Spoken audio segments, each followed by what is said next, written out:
अव्यवस्था के लिए मैं खेद व्यक्त करता हूँ। गांधी जी समय पालन के चुस्त आग्रही थे और मैं समय पालन में मानता नहीं। तो काफ़ी देर हो चुकी है, कुछ व्यवस्थाएं हम कर भी नहीं पाए, फिर भी कार्यक्रम की शुरुआत करते हैं। जैसे कि सतीश भाई ने आपकी हाजिरी का क्रम उल्टा दिया, ऐसे कुछ औपचारिकताओं को हम उल्टा देंगे आज। मतलब कि मेहमानों का स्वागत अंत में करेंगे, चलेगा? दौड़े क्योंकि साधन की कमी है। तो ज़्यादा समय बर्बाद न करते हुए मुझे डॉक्टर गणेश देवी नाम से थोड़ा परेशान होंगे, क्योंकि देवी, डॉक्टर देवी जब बोलता हूँ कहीं पर भी तो मैडम कब आएंगे, ऐसा कई बार मुझे पूछा जाता था। जैसे मेरे नाम के बारे में भी होता था, किरण नाम से जब मेरा परिचय दिया जाता था तो वो कब आएगी।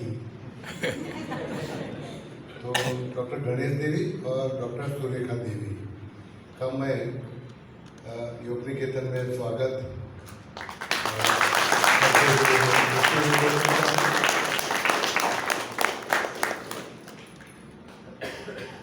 मैं बहुत सालों से उनसे परिचित हूँ। पहले डॉक्टर गणेश देवी का परिचय, उनका इस साल मुझे लगता है कि मणि महोत्सव है, शायद डायमंड जुबिली आप मनाने जा रहे हो। मेरा प्लेटिनम जुबिली मनाने जा रहा हूँ मैं एक 9 महीने के बाद। मणि महोत्सव मतलब हाँ, वो थोड़ा समय पसार करो जो है गाड़ी में, जल्दी बोलो। मणि महोत्सव, diamond jubilee, platinum jubilee, silver jubilee, वो तो खबर है ना। गुजराती અને हिंदी भाषा આપણે ભૂલી ચૂક્યા છીએ। मणि महोत्सव का मतलब होता है, हीरक महोत्सव का मतलब होता है 75 साल मनाने जा रहे हैं। प्लेटिनम जुबिली मतलब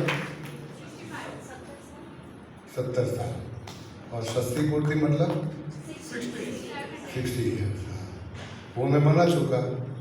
और platinum jubilee sir Shivaji university में पढ़े थे, लंदन में लीड्स यूनिवर्सिटी में पढ़े थे, महाराजा सयाजीराव यूनिवर्सिटी में अंग्रेजी के प्राध्यापक थे लगभग 16 साल तक। उस दरमियान मैंने उनके साथ काम किया था सावली के अकालग्रस्त विस्तारों में, गांवों में 80 के दशक में। बाद में सर ने, डॉक्टर गणेश देवी ने यूनिवर्सिटी छोड़ दी और 1996 में आपने पिछले रविवार जिस संस्था का मुलाकात लिया उस संस्था की मुलाकात की। तो साहित्यकार है, समाज सेवक है, विचारक है, बहुत सारे शब्द प्रयोग में इनके लिए कर सकता हूँ। बहुत सारी किताबें उन्होंने लिखी हुई है, 90 से भी ज़्यादा। 2 किताबें मैंने पढ़ी हुई है। ऑन एमनेजिया जो उनकी शायद पहली किताब थी, आपकी पहली किताब जो मैंने 90 के दशक में पढ़ी थी, और दूसरी किताब थी और उनकी ट्रूथ, सत्य पर। तो पढ़ने लायक काफ़ी सारी किताबें लिखी हैं उन्होंने अपने जीवन में। आदिवासी उत्थान का काम उठाया हुआ है। विचरती जनजाति जिसको आप कहते हो, भटकती जनजाति जो अस्थायी जीवन जीते हैं, उनके लिए उन्होंने अपना पूरा जीवन समर्पित किया हुआ है। उनके साथ डॉक्टर सुरेखा देवी भी, जो महाराजा सयाजीराव यूनिवर्सिटी में रसायन विभाग, केमिस्ट्री डिपार्टमेंट में थी हेड। तो वो काम छोड़कर दोनों ने, इस दंपति ने आदिवासियों का कार्य हाथ में लिया। मैं उनके साथ जुड़ा, मुझे बहुत सहयोग मिला। मेरे जीवन में भी हेतु पूर्ति हुई, ऐसा मुझे लगा इस काम को शुरू करने से। तो उन्होंने अपनी खुद की बहुत सारी किताबें लिखी हैं और साहित्य समीक्षक भी बहुत अच्छे हैं, बहुत अच्छे जानकार हैं, विद्वान हैं। कितने लोग आप उनको 16 जनवरी को जून को सुन चुके हो? तो आज दूसरा अंक है, ऐसा मान लीजिए। बहुत सारे लोग हो आप, है ना। तो बहुत सारे उनको मान सम्मान भी मिले हैं। सबसे बड़ा सम्मान मिला है पद्मश्री। साहित्य में भी बहुत सारे मान अक्रम मिले हैं उनको, मतलब कि एक विरल विभूति है, ऐसा मान के चलिए। मुझे तो बहुत खुशी है उनके साथ काम करने का, आपको भी खुशी होनी चाहिए उनको सुनने का। मैं बहुत सारा परिचय और दे सकता हूँ, लेकिन समय बचाना चाहूँगा। स्वागत का काम थोड़ा मैं पीछे ठेल रहा हूँ, बाद में करूँगा। दोनों का स्वागत बाद में करेंगे। अब मैं आप कैसे स्वागत करें वो बिना किसी साधन के? नहीं, तालियां बजाने का नहीं। मयंक भाई आगे आएंगे, मयंक भाई करेंगे ताली बजा के, क्योंकि तालियों का मैं लाउड अप्रोच ऐसा शब्द जब भी सुनता हूँ तो मुझे चीड़ चढ़ती है। आवाज़ नहीं आनी चाहिए, शोर नहीं होना चाहिए। मयंक भाई करेंगे। सर का स्वागत और मैडम का स्वागत है।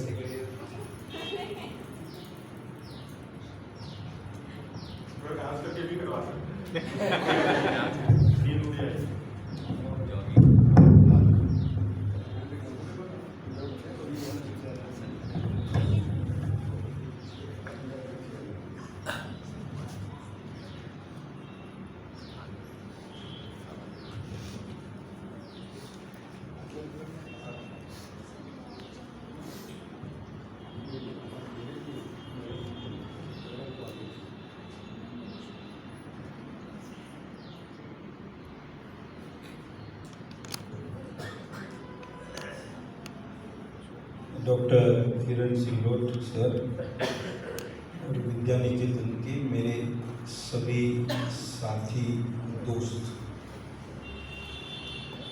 मुझे बहुत खुशी होती है फिर से आपको मिलने का एक मौका मिला। इसलिए मैं जब भी बड़ौदा में आता हूँ तो डॉक्टर सिंगलोट मुझे मनाते हैं, पूछते हैं कि आप आ जाइए और कुछ बात कीजिए। कभी कभी कुछ विषयों पे मैंने इसके पहले बात की थी, जैसे वेद या उपनिषद या गीता, ऐसी बातें हुई बहुत सालों की। लेकिन मेरे मन में एक विचार बहुत सालों से है और मैंने सोचा कि वो मैं किसी के सामने रख नहीं पाता था।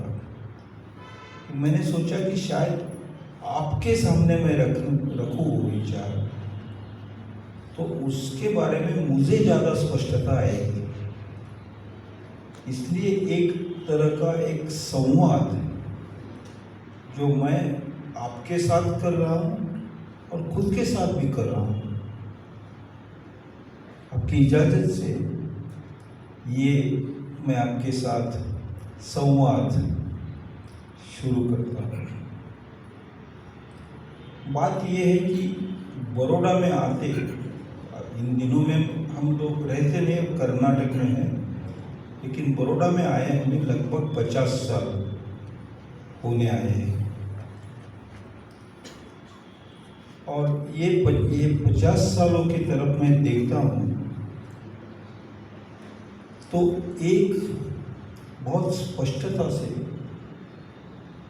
मुझे देखने मिलता है कि बड़ौदा ने मुझे कुछ नई सोच दी, नया विचार दिया। वो क्या है उसका रूप आपके सामने स्पष्ट करता हूं, लेकिन वो संवाद के रूप में होगा।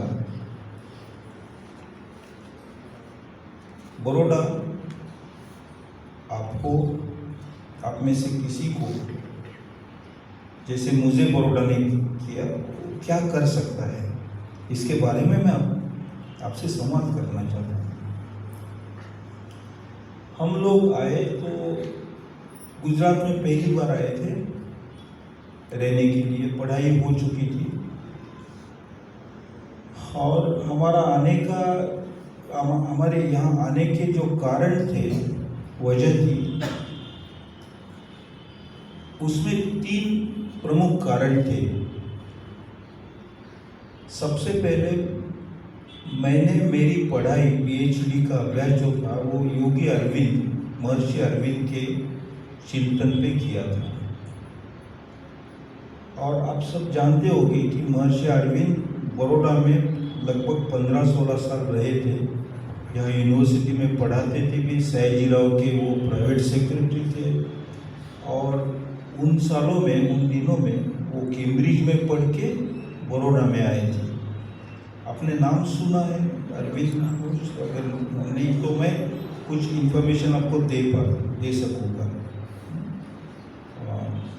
ये उनके पिता ने उनको इंग्लैंड में भेज दिया था और बताया था कि वहाँ पाँच की उम्र में, और बताया था कि वहाँ जाने के बाद बंगाली भाषा में सपना भी बंगाली भाषा में ना हो, केवल अंग्रेजी ही पढ़े।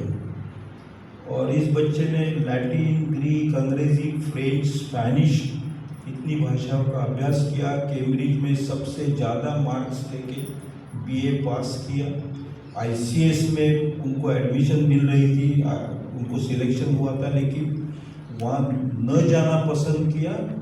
और ये बात उस समय के इंग्लैंड के जो गृह मंत्री थे, होम सेक्रेटरी, उनको अजीब लगी कि एक इंडियन लड़का आईसीएस में नहीं जा रहा है। उसी समय सयाजीराव गायकवाड़ लंदन में थे, तो होम सेक्रेटरी की जब उनकी मुलाकात हुई, उन्होंने बताया कि ऐसा एक युवक है यहाँ, तो उसका हम क्या करें। तो सयाजीराव ने बताया कि आप उसको जेल मत भेजना, आप उसे बड़ौदा भेजिए। और फिर सयाजीराव का प्राइवेट सेक्रेटरी बन के अरविंद घोष आया। लेकिन सयाजीराव के साथ उनका कुछ झगड़ा भी हुआ, मतभेद हुए। इसलिए सयाजीराव ने कहा कि आप मेरे पैलेस में मत काम करना, कॉलेज में पढ़ाना। और कॉलेज में पढ़ाना शुरू किया। उस समय यहाँ ऑस्ट्रेलियन प्रिंसिपल होते थे, बड़ौदा कॉलेज होता था, ऑस्ट्रेलियन प्रिंसिपल थे।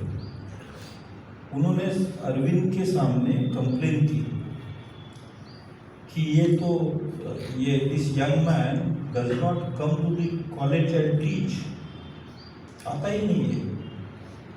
तो एक इंक्वायरी कमेटी लगाई और उस इंक्वायरी कमेटी को पता चला कि अरविंद घोष के घर में जितनी यूनिवर्सिटी कॉलेज लाइब्रेरी में जितनी किताबें थी, उससे ज़्यादा किताबें अरविंद घोष के घर में थी। इसलिए सब बच्चे वहाँ जाना पसंद करते थे, वो घर से पढ़ा रहा था। When Sayajirao got this report, he removed the Australian principal and appointed Arvind Ghosh as vice. उन दिनों में कानून था कि भारतीय इंडियन प्रिंसिपल नहीं बन सकेगा, तो उन्हें वाइस प्रिंसिपल की रैंक देके कॉलेज में फिर आगे उनकी जिंदगी चलती रही। तो ये मुझे बहुत अट्रैक्शन था कि जहाँ अरविंद घोष ने पढ़ाया है वहीं जाके मैं पढ़ाऊँगा, इसलिए बड़ौदा आना था। दूसरा आकर्षण मुझे था कि सर सयाजीराव गायकवाड़ का गांव है, और आप जानते होंगे शायद वो एडॉप्टेड थे, क्योंकि 1852 में यहाँ के राजा को निकाल के, गायकवाड़ का राजा जो थे उनको निकाल के शायद बर्मा या कहीं भेजा गया, इट वॉज रिमूव। और अंग्रेज़ों ने बड़ौदा अपने कंट्रोल में लिया। अंग्रेज ऑफिसर रेसिडेंट ऑफिसर कहा जाता था। ये यूनिवर्सिटी ऑफिस है, उसके पीछे एक मकान है, वहाँ उनकी ऑफिस थी, रेसिडेंसी बंगलो। कभी देखना आप, ये सब आपके इतिहास से जुड़ी बातें हैं। तो उसके बाद यहाँ कोई राजा नहीं था। फिर 1857 के बाद अंग्रेज़ों ने फिर से अडॉप्शन करने की परमिशन दे दी, और उस समय एक धुलिया डिस्ट्रिक्ट महाराष्ट्र और गुजरात के बॉर्डर में, वहाँ से एक फैमिली से 3 बच्चों को यहाँ बुलाया था। और उनको पूछा गया, जो सेक्रेटरी थे, एडवाइज़र होते थे,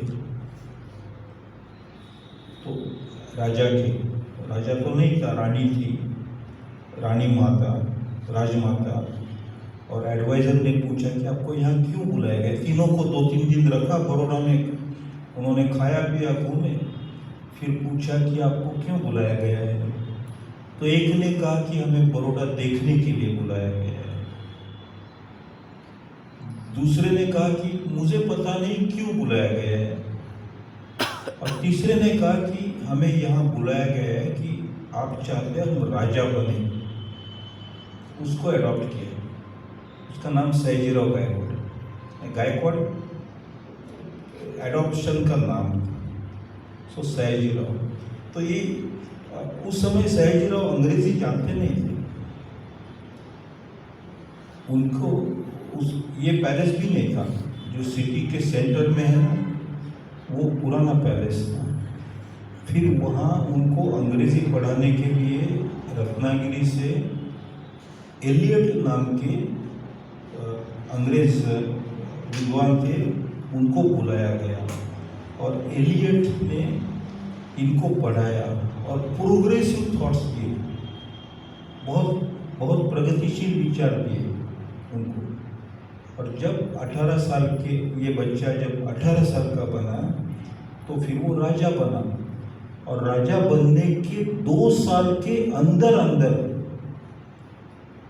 आप सोचिए आपकी उम्र का, 2 साल के अंदर अंदर उन्होंने कानून बनाया जिसके तहत बड़ौदा यानी केवल बड़ौदा राज्य, केवल बड़ौदा शहर नहीं था, नवसारी से लेके शायद जामनगर तक फैला हुआ था बड़ौदा स्टेट। वहाँ के किसी भी देहात में अगर कम से कम 8 बच्चे हो तो वहाँ स्कूल निकालने चाहिए।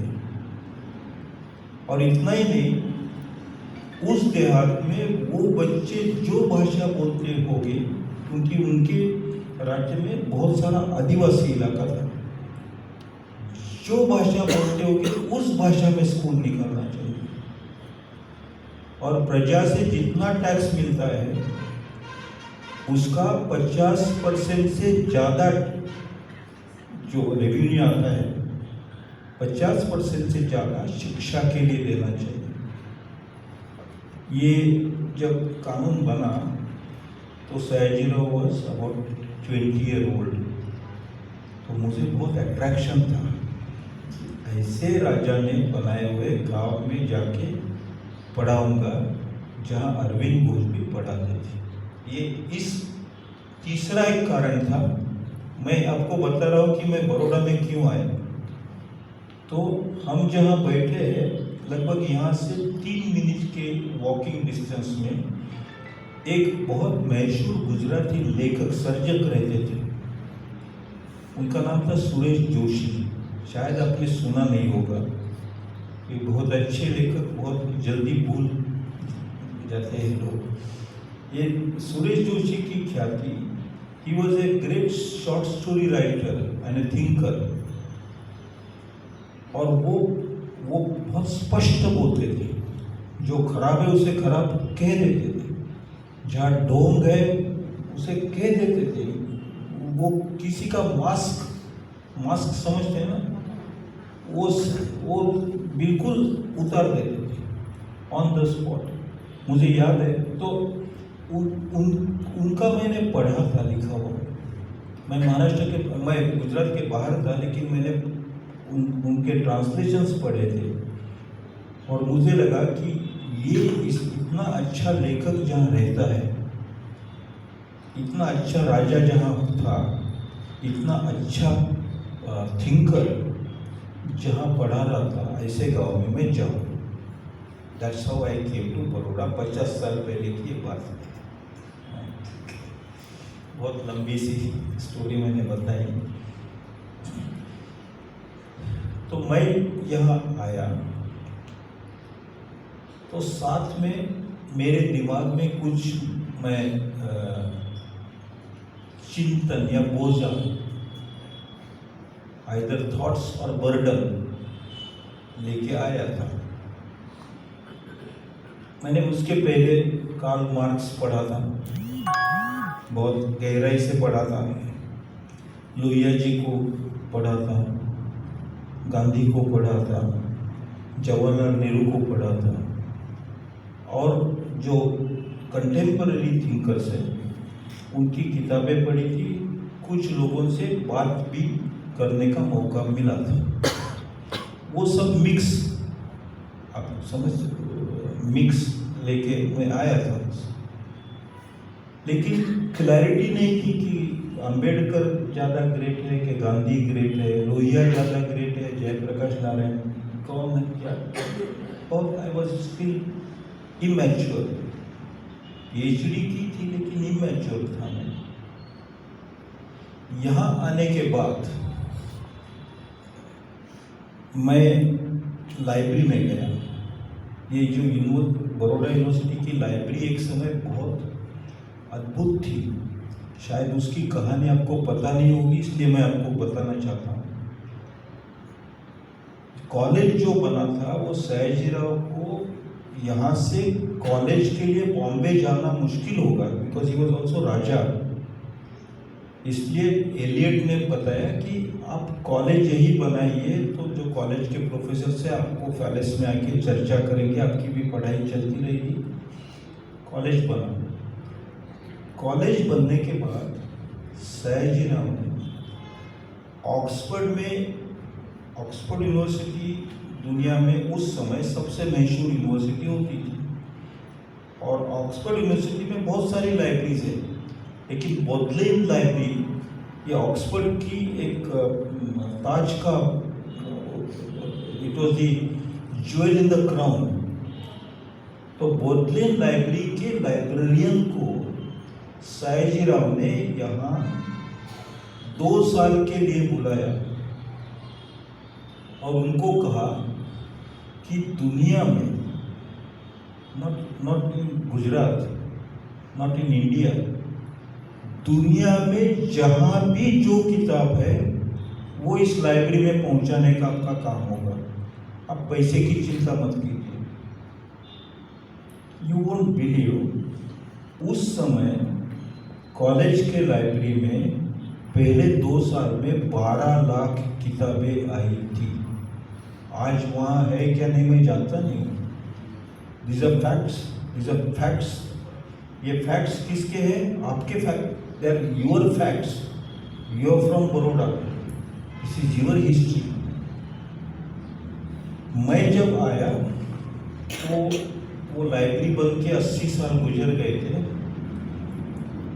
और उसमें कुछ और किताबें आई थी, कुछ किताबें शायद वहाँ से गुम हो गई थी, लेकिन लाइब्रेरियन बहुत अच्छे थे।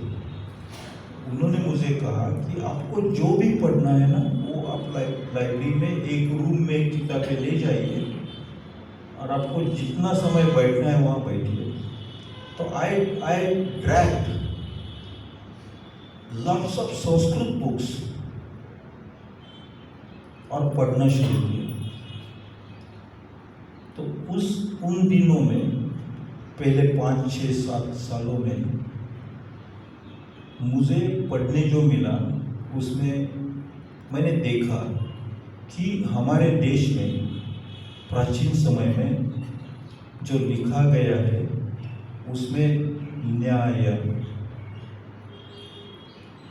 वैशेषिक, मीमांसा, योग, सांख्य, वेदांत, बुद्ध धर्म के बारे में, बुद्ध विचार के बारे में, जैन विचार के बारे में, आजीविक के बारे में, इस तरह से जो दर्शन जिसे हम कहते हैं, भारतीय दर्शन, वो सब पढ़ने मिला मुझे।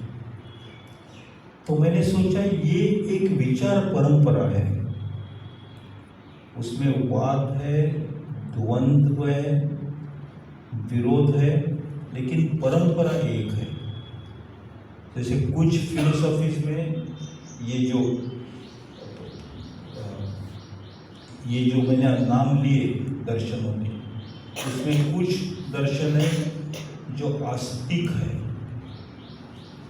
ईश्वर की उपस्थिति मानते हैं, लेकिन सभी दर्शन आस्तिक नहीं है, सभी में ईश्वर नहीं है। कुछ है जो केवल वेदों से ही आरंभ करना सोचते हैं, उसके आगे या उसके पीछे अगर प्रमाण चाहिए, आपका बोलना सोचना लॉजिकल है कि नहीं, उसका प्रमाण ढूंढना हो तो वेदों में अगर उसे कोई संदर्भ मिले तो ही वो सोच सही है, ऐसे मानने वाले दर्शन थे।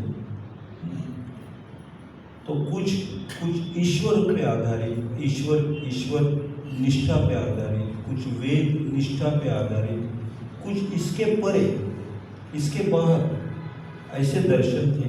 लेकिन ये सभी की एक परंपरा है, क्योंकि वो एक दूसरे से जब झगड़ते भी है, एक दूसरे से वो when they do not agree with each other, they are still in a relationship।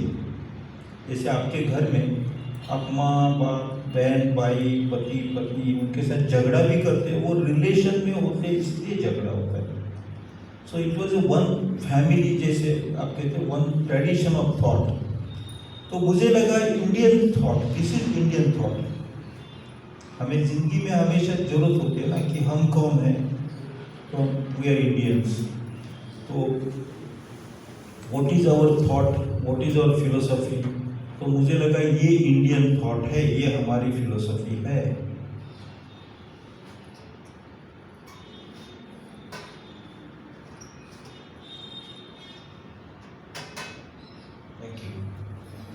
Thank you. फिर एक बार लेक्चर की तरफ आते हैं।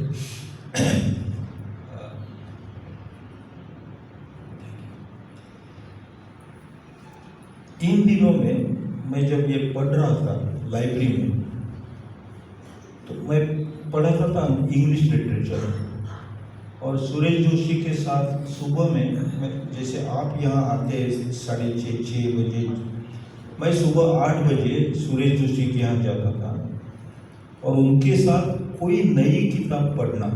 एक जर्मन के प्रोफेसर थे, प्रोफेसर श्रीनिवासन नाम था उनका, वो सुरेश भाई जोशी गुजराती के, और मैं इंग्लिश का प्रोफेसर, हम तीनों बैठ के किताब पढ़ते थे। And because this was known to our friends outside, नई नई किताबें हमें मिलती थी। मैं भी जब प्रदेश में जाता था वहाँ से कुछ लेके आता था, कुछ दूसरे दोस्त लाते थे।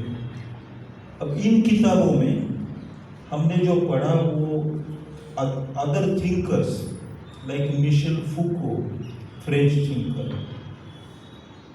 आपने तो मार्क्स, फ्रॉइड, डार्विन ये तो सुने ही है, लेकिन डेरिडा वो भी फ्रेंच थिंकर थे।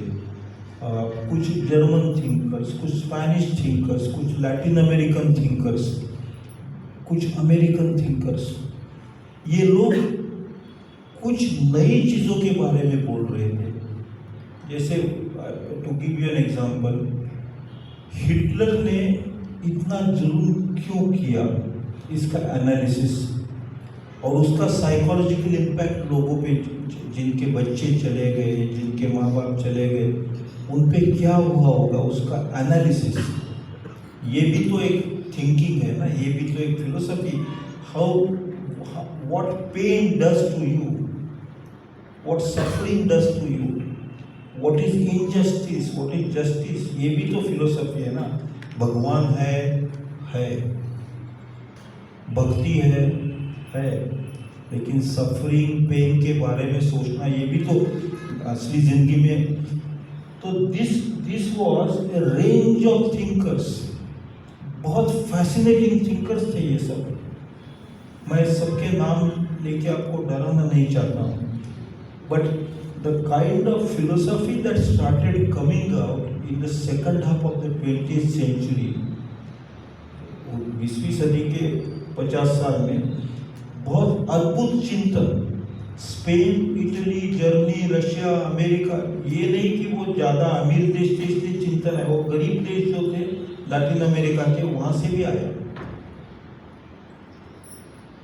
Paulo Freire about education, pedagogy of the oppressed, गरीब के गरीब से गरीब के बच्चों की पढ़ाई कैसी की जाए, उसकी philosophy.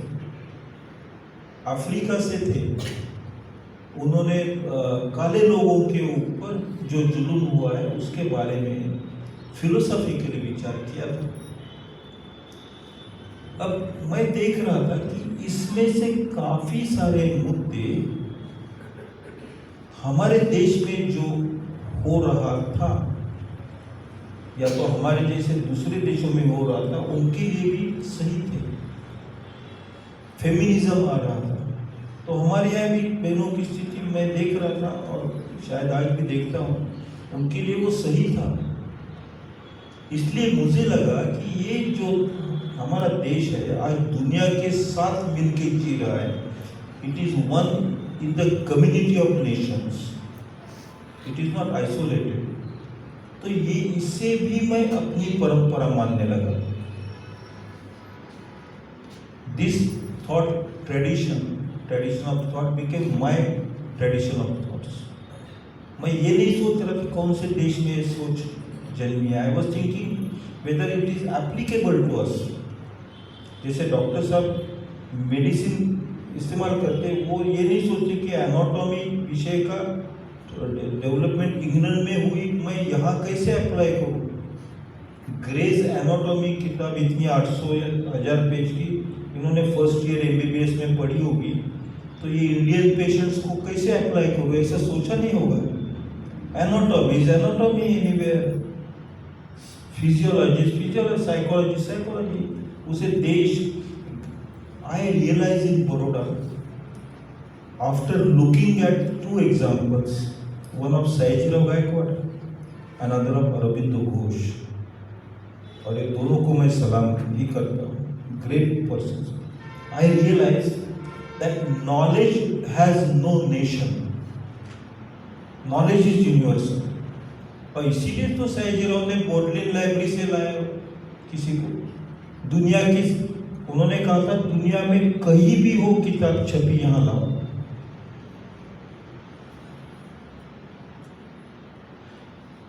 And Arvind had learned Sanskrit after coming to Baroda, but he had learned Latin, Greek, French, Spanish.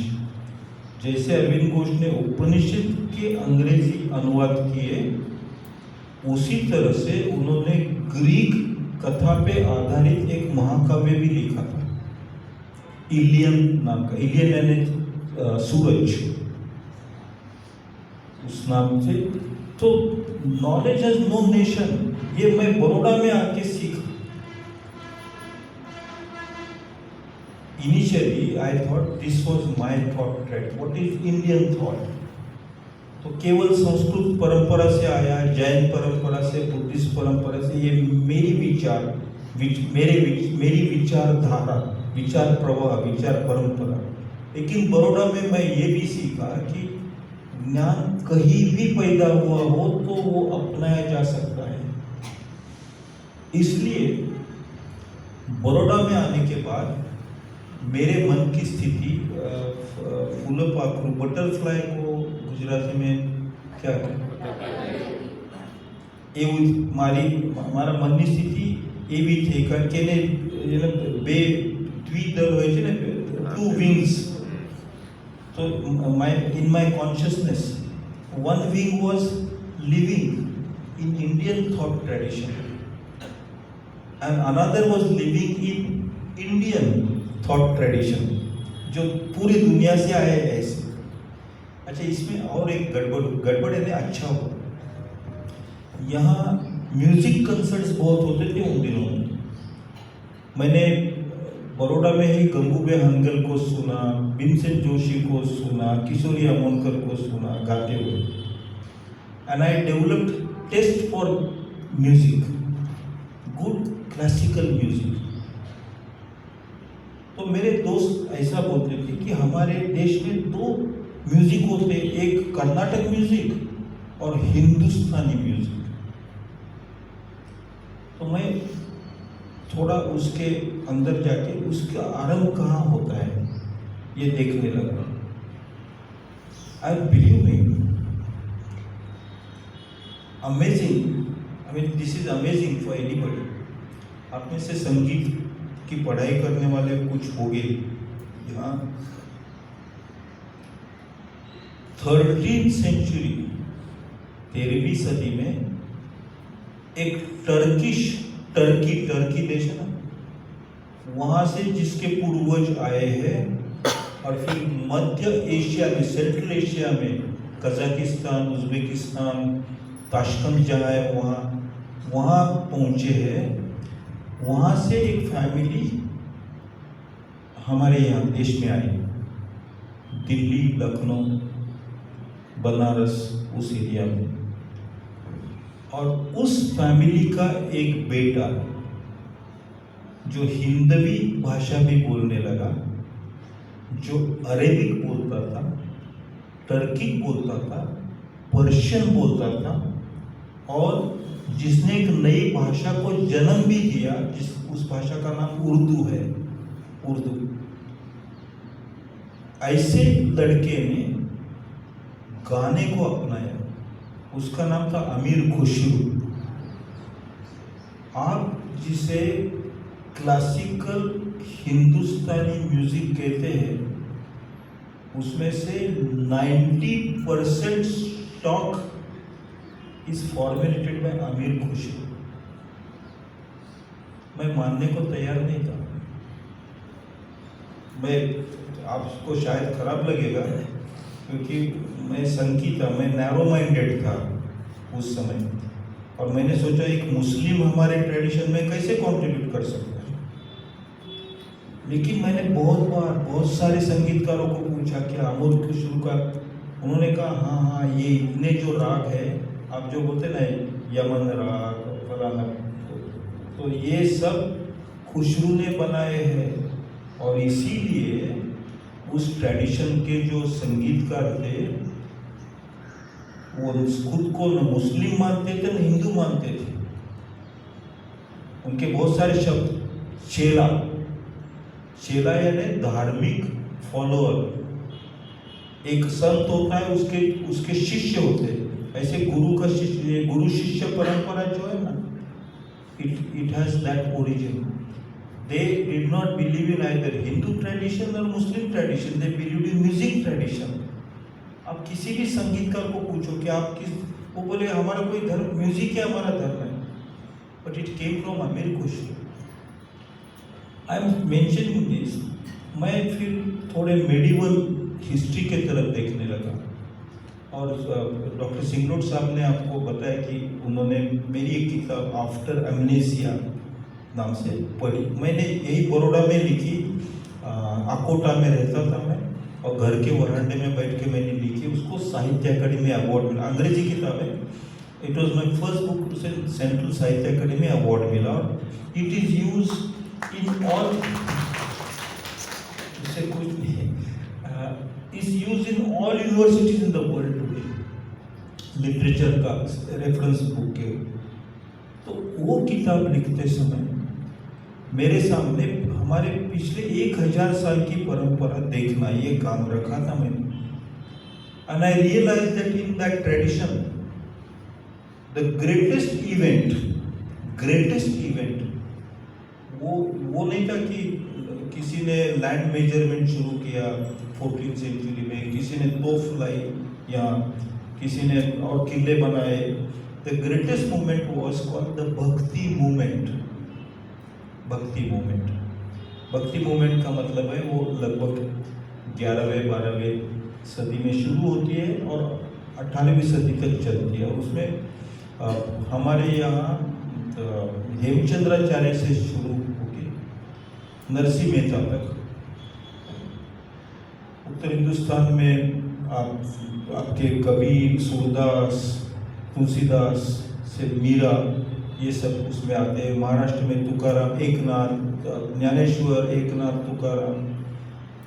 दक्षिण में बसवेश्वर 11वीं सदी से लेकर त्यागराज शायद 18वीं सदी में, सब it continues. It's a very large movement. और मैंने ये देखा कि ये सभी जो कवि थे वो संत भी थे। तुकाराम कवि भी थे, संत भी थे। ज्ञानेश्वर कवि थे, संत थे। त्यागराज कवि थे, संत थे।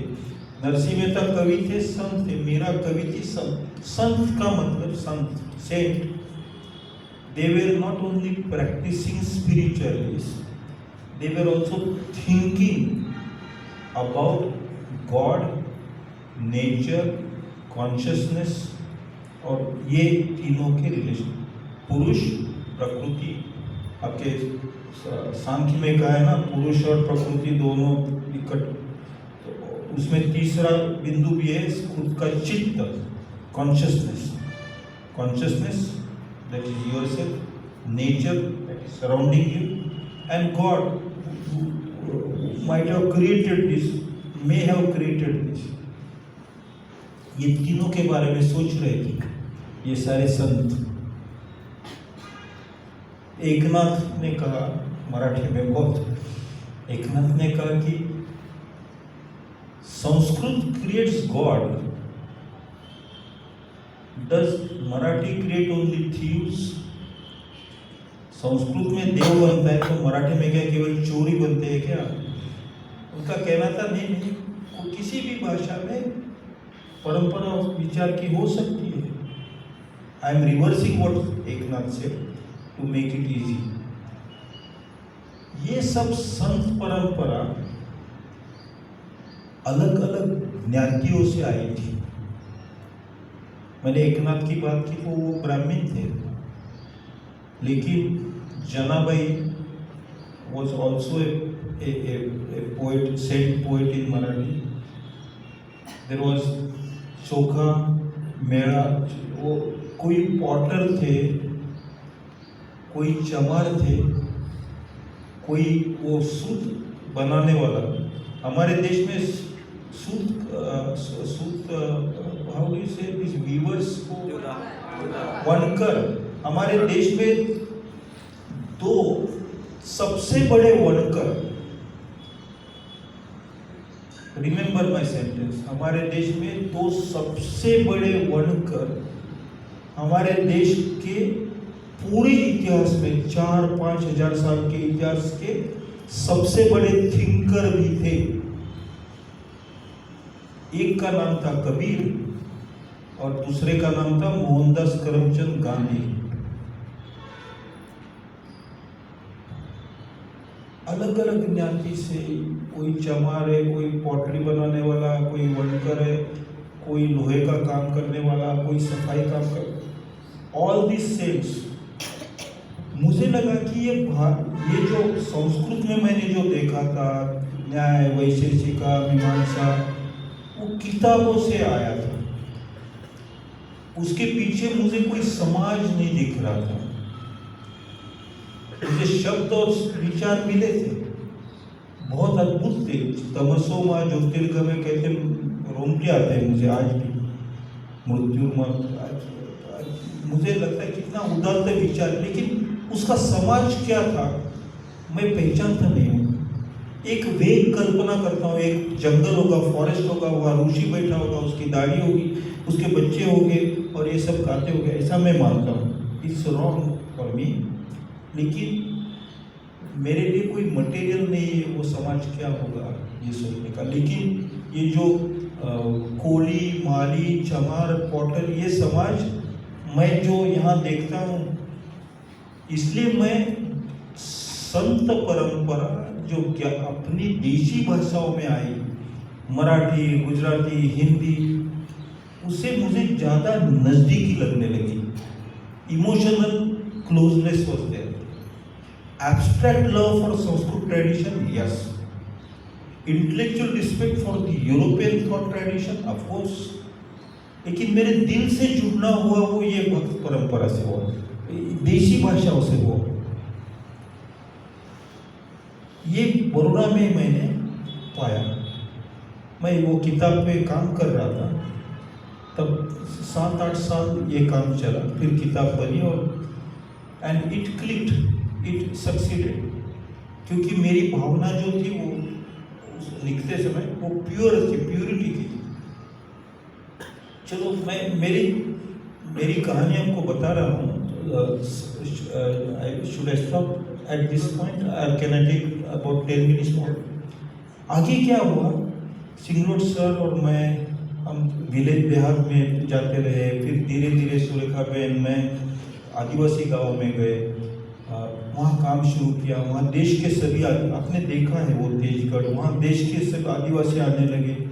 हम भी उनके साथ बहुत साल, 20 साल लगभग उनके गांव में घूमना, उनके साथ रहना, खाना, उनको सुनना, उनके साथ बात करना। उनको मैं कहाँ ये Michel Foucault, Derrida, Karl Marx, Freud, Darwin, उनको कहाँ मैं बताऊँ, बेचारों पे जुल्म होगा। इसलिए मैं उनका सुनता था और सुनते सुनते मुझे ये लगा, माफ़ करना मैं जो बोल रहा हूँ, किसी को गुस्सा है तो गुस्सा मत करना, प्यार से बताना कि ये पसंद नहीं है। मुझे ये लगा कि मैंने जो वेद, उपनिषद, संत कवि, इंग्लैंड, फ्रांस, स्पेन के बड़े चिंतक, इनसे जितना मैंने सीखा, उसमें कुछ कमी है, कुछ कमी है जो ये आदिवासियों में नहीं है। अब मैं समझाना चाहता हूँ मैं क्या बोल रहा हूँ। मैंने ये देखा कि आदिवासी मानते थे, I will put it in English, I notice that they thought by and large they thought that they belong to the earth, whereas all my people, my relatives, my ancestors, my European friends, my Indian colleagues, we all thought that the earth belonged to us. ये दोनों में कितना फर्क है? The earth belongs, ये building है ना, कोई ये मेरी है, और कोई आके कहे कि नहीं मैं इसका हूँ। What a great difference! What a it's fundamental difference. मैं बहुत बार उनको पूछता था कि आपकी ये कितनी एकड़ जमीन है, कितनी एकड़ जमीन है। उनको मेजरमेंट वगैरह गवर्नमेंट ने उनको लगा है कि ये तेरी जमीन है, ये तेरी जमीन है, ये तेरी की, वो अब जान गए। लेकिन वो बोलते थे सर पहले ऐसा कुछ नहीं था, हम जहाँ खेती करते थे, जितना मिलता था उसे खाते थे। I belong to the earth belongs to me. कितना बड़ा wisdom, I got it from them. फिर मैं ये जो घुमंतु है, डॉक्टर सिंगरोड ने मेंशन किया, घुमंतु लोग जो है, यायावर लोग, विचरती जाति, એમની સાથે હું કામ કરતો રહ્યો અને वो उनको पूछा कि તમારું સરનામું नहीं,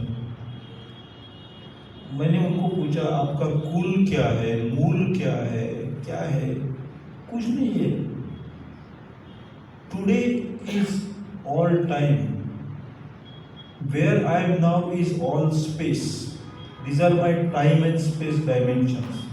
अभी हूँ, इतना ही हूँ, इससे पहले का, आगे का, મારી દીકરી અત્યારે 4થા ધોરણમાં ભણે છે, પછી એ ડૉક્ટર બની જશે, પછી એ એન્જિનિયર સાથે પરણાશે, પછી એ જમાઈ થયા, પછી એમનું એક મકાન બનશે, એમને 3 દીકરા હશે, 2 છોકરા।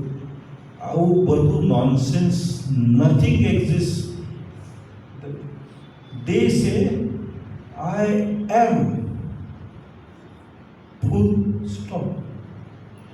उपनिषद में वो सवाल पूछा था, को हम, ये घुमंतु लोग जवाब देते I am here and now. I thought that is the Indian thought tradition.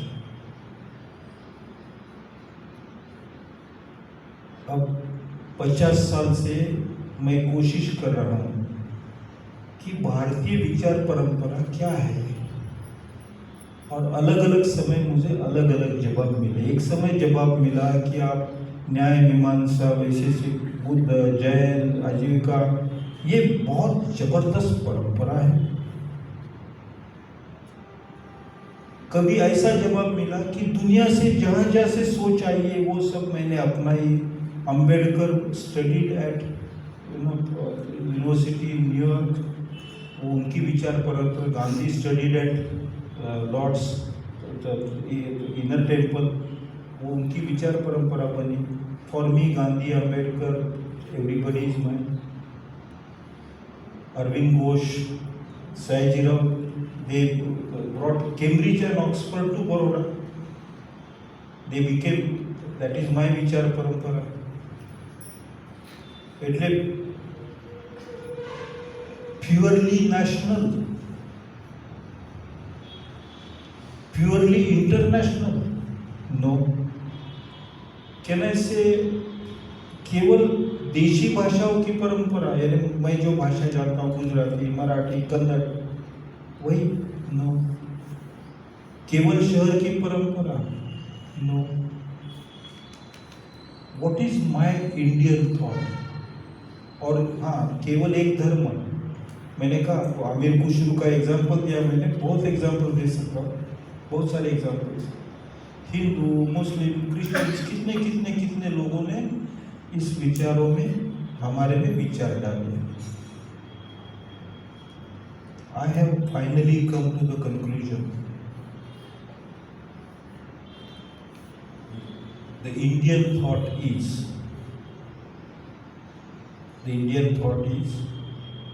to accept, to receive, to accept, to take forward, to be, to belong, to belong. मैं धरती का हूँ, धरती मेरी नहीं है। मैं एक्सेप्ट करता हूँ सभी दिशाओं से आए विचार, मैं एक्सेप्ट करता हूँ। And I belong to those thoughts. वो कोई परदेशी नहीं है मेरे लिए, इनको यहाँ से हटाओ, उनका एक पाकिस्तान बनाओ, एक अंग्रेजिस्तान बनाओ, एक और कोई स्थान, लंका स्थान बनाओ। To accept, to belong to that collectivity, समग्र समष्टि को शरण जाना। समष्टि आप समझते हैं? जब समष्टि का मतलब ये नहीं, आपका मैंने रोल कॉल देखा था 50 ना 49, 48 ऐसे। समष्टि डज नॉट मीन 1 + 2 + 3 + 4, इसे, बट ये प्लस करने से और कुछ निकलता है, विद दैट इज समष्टि।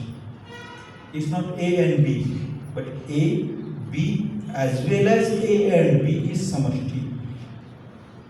Indian thought is to accept, to receive from all directions, to accept tolerantly, to think of all of it as ours, and to be and to remain steady amidst all that, and continue it forward. 50 साल पहले मैं बड़ौदा में आया था, मैंने कहा बहुत immature था, मेरी क्वेस्ट थी ढूंढने की व्हाट इज इंडियन थॉट। आज मुझे थोड़ी शांति है 50 साल के बाद। मैं समझ गया कि भारतीय विचार परंपरा ये एक परंपरा नहीं है, एकता की परंपरा है। Thank you.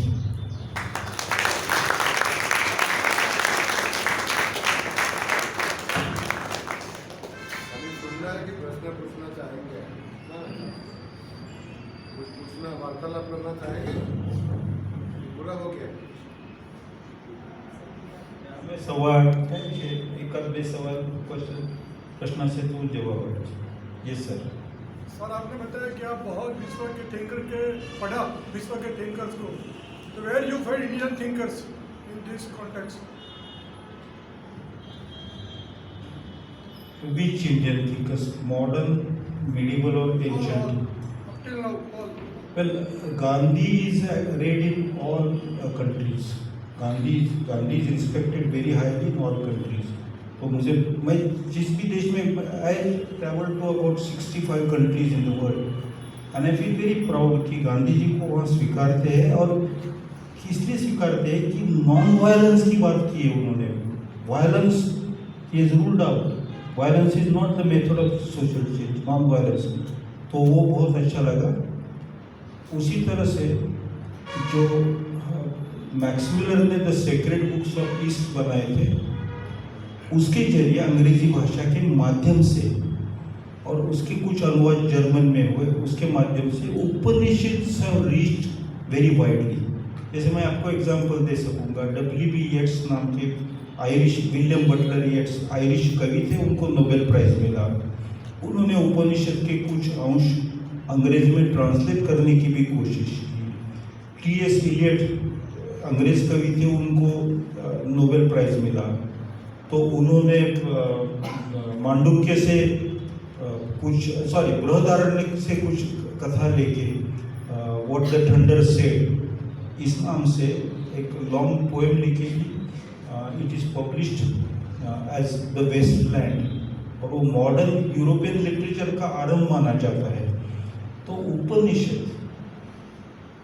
ये it is known outside India, Gandhi is known outside India, लेकिन अंबेडकर के बारे में अमेरिका के ब्लैक थिंकर्स में नॉलेज है, लेकिन उतना ही नॉलेज रशिया या ईस्टर्न यूरोपियन कंट्रीज में उनके बारे में नहीं है। Meera and Kabir are the best known outside India, क्योंकि रविन्द्रनाथ टैगोर ने कबीर का अनुवाद किया था, 100 सॉन्ग्स 100 पोएम्स ऑफ कबीर, और टैगोर को नोबेल प्राइज मिलने के बाद ये पब्लिश हुआ। और वो लगभग उसके 3-4 साल के अंदर 17-18 यूरोपियन भाषा में पब्लिश हुआ था। सो कबीर इज वेल नोन। इसके अलावा जयदेव का गीत गोविंद जो है वो that is known outside India in a big way, क्योंकि एडविन आर्नोल्ड ने गीत गोविंद पे किताब लिखी थी एंड उसके जरिए श्री कृष्ण के बारे में बहुत सारे देश बहुत सारा जानते हैं। महाभारत के कुछ अंश भारत के बाहर, खास करके central Asia, China, Uzbekistan, Turkmenistan, वहाँ महाभारत बहुत अच्छी तरह से लोग जानते हैं, क्योंकि उसमें से कुछ युद्ध अफगानिस्तान में, आज का जो अफगानिस्तान है, वहाँ कुछ महाभारत के कुछ अंश वहाँ गढ़े हैं ना, जो एक्चुअल हैपनिंग, तो अफगानिस्तान में इसके बारे में पता है। ईस्ट एशिया में राम और रामायण ज़्यादा पता है, महाभारत उतना पता नहीं, वेद उतना पता नहीं, उपनिषद उतना पता नहीं। Gandhi is universally known, Krishna through Jayadev, Kabir through Tagore, इस तरह से अलग अलग देशों में। लेकिन लैटिन अमेरिका जो है, साउथ अमेरिका, वहाँ के एक बहुत अच्छे कवि यहाँ एम्बेसडर भी होते थे अर्जेंटीना के, और उनके जरिए हमारी कुछ लोक कथाएं लैटिन अमेरिका में ख्यात है। जैसे आपका वेताल वो लैटिन अमेरिका के लोगों को वेताल के बारे में पता है। तो योर क्वेश्चन, इंडियन थिंकर्स कितने नोन है, दिस इज दी। और कुछ इंडियन स्कॉलर्स आधुनिक समय में अमेरिका, यूरोप में गए तो उनको रिस्पेक्ट मिला। जैसे M.N. Roy, Manvendra Nath Roy was a very great thinker, Indian thinker, और वो रशियन रेवोल्यूशन जब हुई उस समय स्टालिन के साथ काम कर रहे थे, लेकिन उसके बाद वो साउथ अमेरिका में गए और चे गुवेरा के साथ उन्होंने काम किया था। तो M.N. Roy is known there.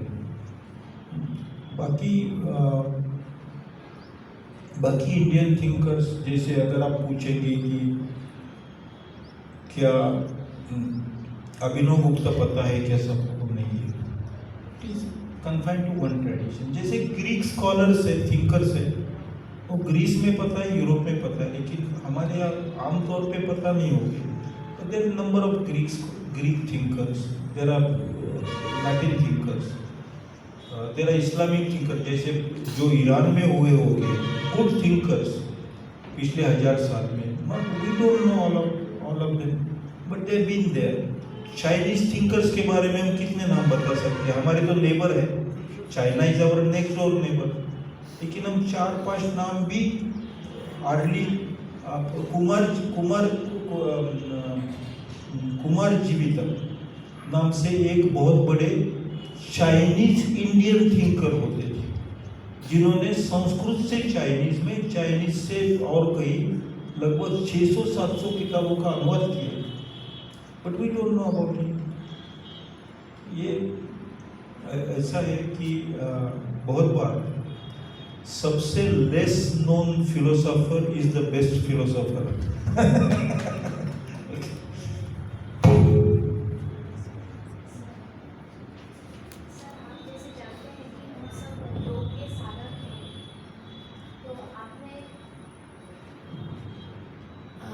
Thank you sir. आप जानते हैं जैसे कि हम सब योग के साधक हैं यहाँ पे, तो आपने अपने जीवन के बारे में जो आपकी क्वेस्ट बताई, वैसे आपको क्या लगता है कि आपके जीवन में आप किसे योग कहते हैं, और किससे आपके जो क्वेश्चंस थे वो आंसर हुए? तो हमारे भी जब वैसे क्वेश्चंस होंगे तो हमारे आंसर्स आपको क्या लगता है कैसे होंगे आपके अनुभव से? See, you are more systematic than I am.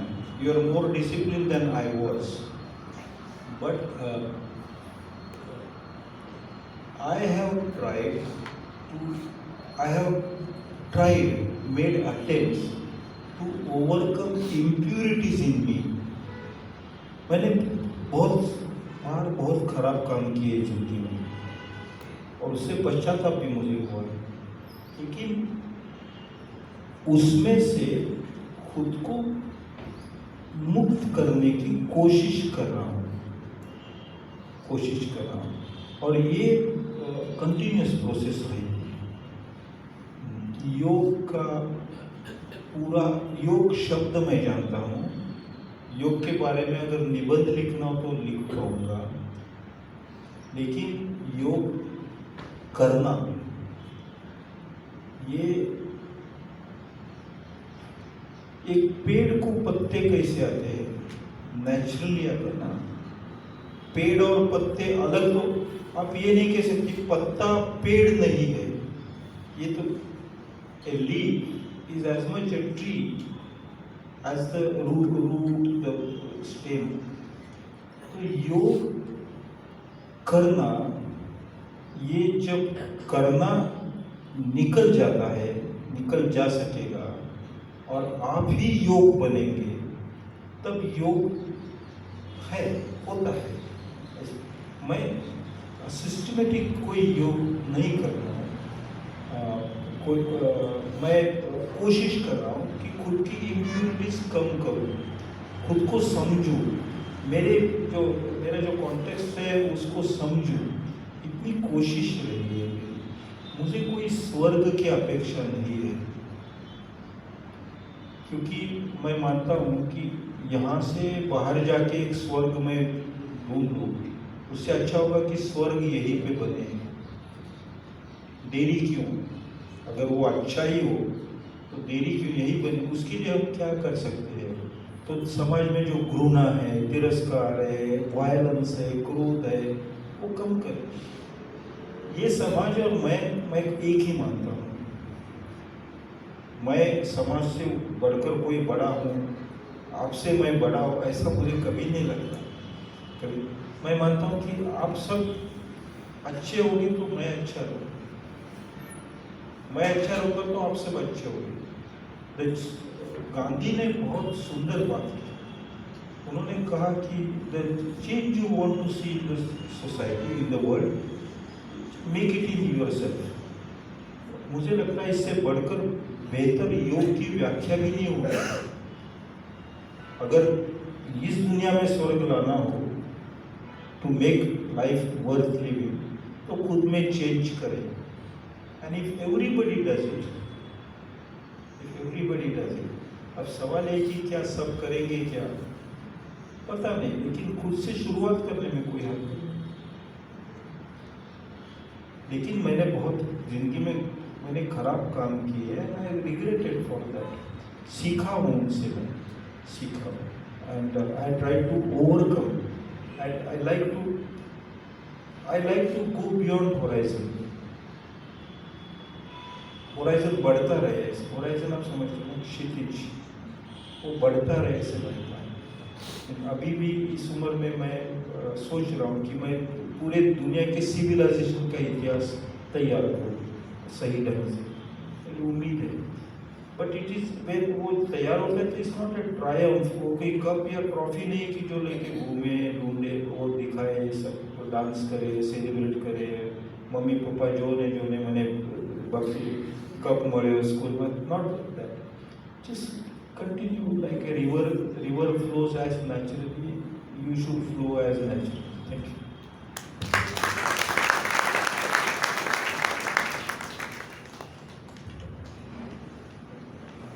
पूछो थे हाँ. So recently, it has been observed that Gandhi is famous for non-violence, but he has been criticized for the same thing among the youngsters, and there has been a wave of thought कि अगर उन्होंने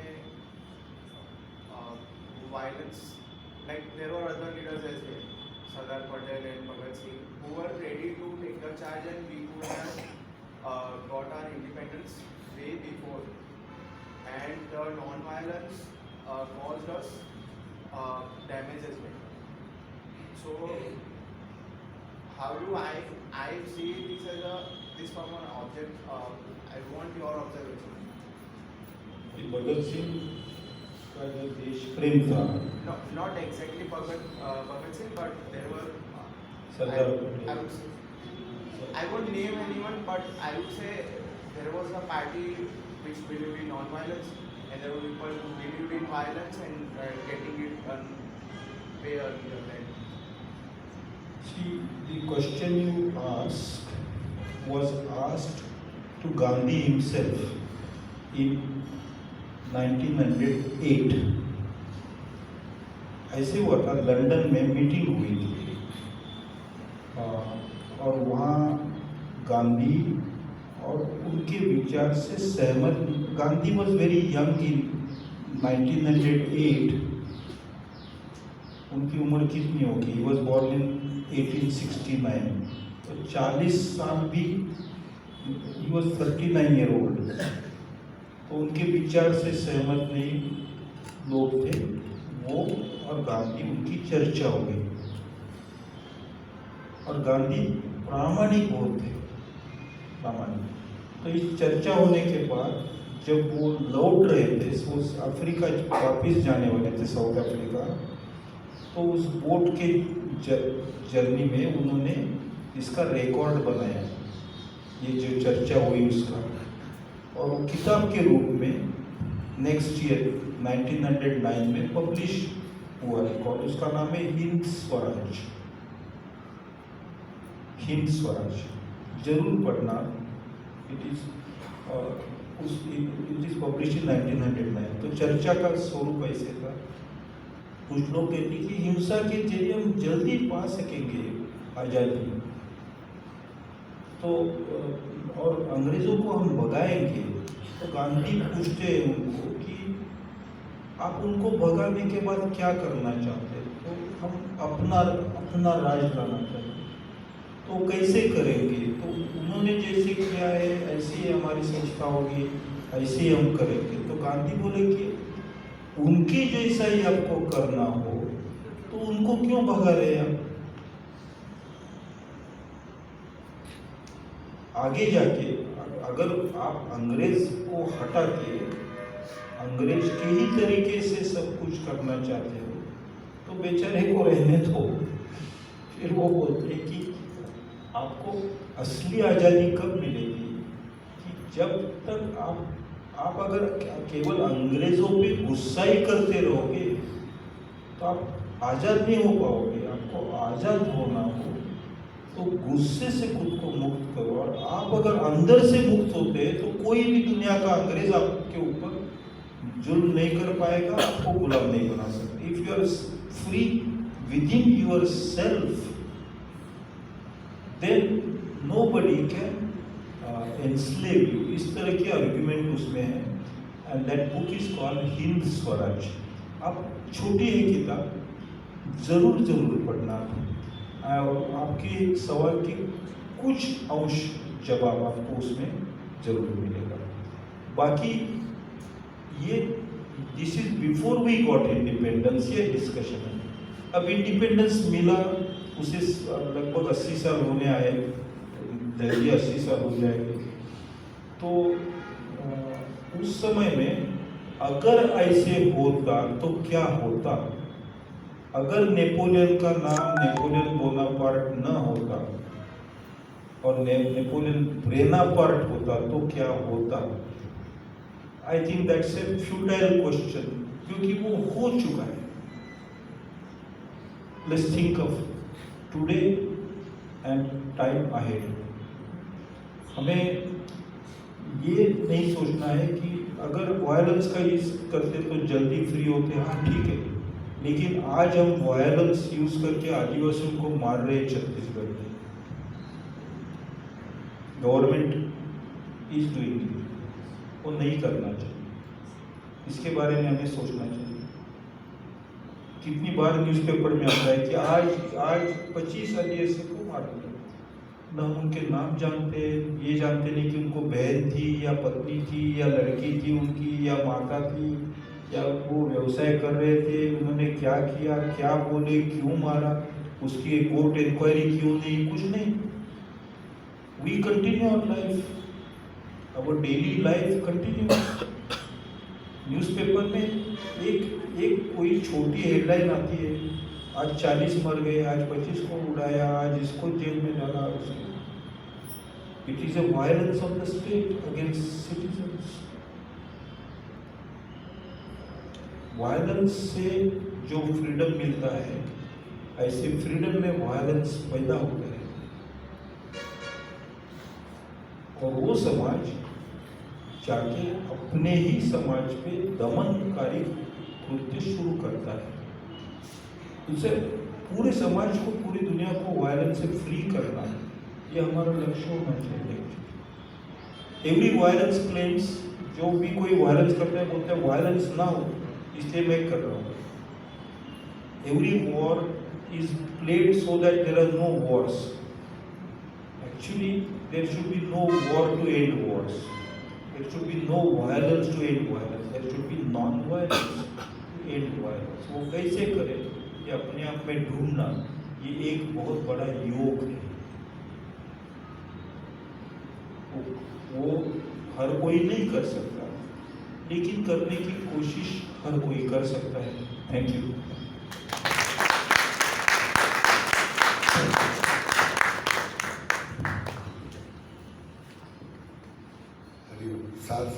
सार बना देता हूँ।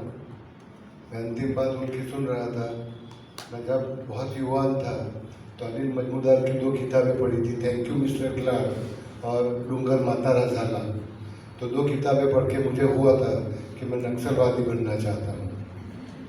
आज भी मेरे दिल में ये होश है। आपने जो प्रवचन सुना बहुत विशाल सा लगता है। मुझे लगता है लगभग 10-15 हज़ार सालों की यात्रा हमने की, उपनिषद के पहले के काल से आधुनिक और अति आधुनिक आने वाले समय तक की।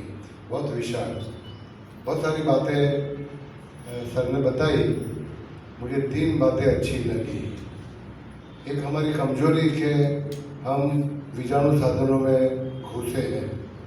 Mobile phone, internet, television, OTT media, वो सब हमारी कमजोरियां बन चुकी है। आपके पास एक विशाल दुनिया है। वडोदरा के रहवासी हो, आपको 2 पुस्तकालयों के मैं नाम देना चाहूँगा। महाराजा सयाजीराव यूनिवर्सिटी का जो पुस्तकालय है हंसा मेहता लाइब्रेरी, कितने लोगों ने मुलाकात की है? मैं वहाँ से सैकड़ों किताबें पढ़ चुका हूँ, अच्छा है। दूसरा है मध्यस्थ ग्रंथालय, मध्यस्थ पुस्तकालय, 2 जगह पर है। मानवी में कितने लोग उसके सदस्य हो? मैं 1974 के साल से उसका सदस्य हूँ और 15 दिन में 4 किताबें पूरी करता हूँ। तो 80,000 पुस्तक है वहाँ पर, लाखों पुस्तक है यहाँ पर हंसा मेहता में। बहुत सारे नाम इन्होंने बोले, वडोदरा रमणलाल वसंतलाल देसाई, सुरेश जोशी, रमन सोनी, भोगीलाल गांधी, सुभद्रा गांधी, उन लोगों का शहर रहा है और उनका नाम किसी को पता नहीं। मुझे बहुत खेद है इस बात का, इनकी किताबें आपने पढ़ी नहीं। तो किताबी को की दुनिया में पढ़िए आप। संगीत की भी इन्होंने बात की, अमीर खुसरो के नाम से, उत्तर हिंदुस्तानी और कर्नाटकी संगीत।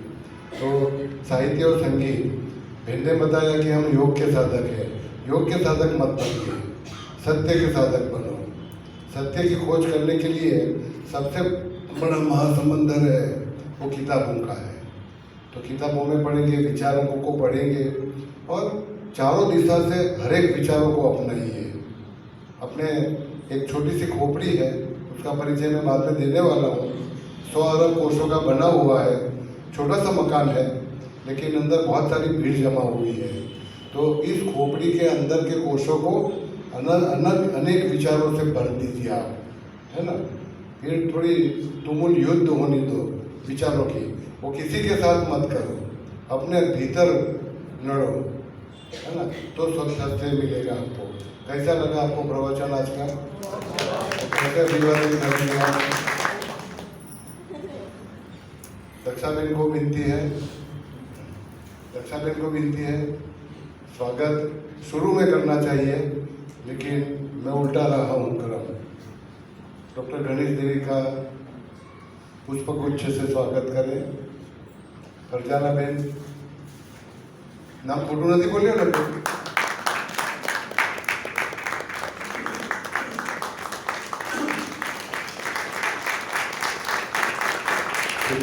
स्वागत करें।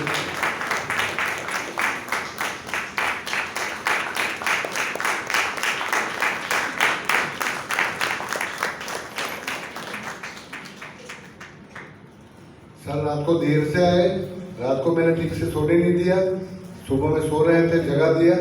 मैं आपको लेने के लिए आया हूँ और यहाँ से तुरंत दौड़ेंगे तेजगढ़ और भागते रहेंगे। तो उनको देख के मैं भी भागने का सीख गया हूँ। हम विचरती जनजाति रहेंगे, एक मकान में नहीं रहेंगे। अंतिम तथ्य उनका मुझे बहुत अच्छा लगा, जो बचपन से मैं सीखा हूँ, जिसको आप निचले वर्ण के लोग कहते हो, चमार, कुंभार, वनकर, उन लोगों से आपको जो सीखना मिलेगा वो योग निकेतन में विद्वानों से, पंडितों से, गुरुओं से, आचार्यों से सीखना नहीं मिलेगा, है ना। आदिवासियों से जो आप सीखोगे वो आपको कहीं भी सीखने को नहीं मिलेगा। तो अपना जीवन थोड़ा बदल दीजिए। हरिओम। તમારા માટે કોફી છે, એમાં ખાંડ નથી નાખી?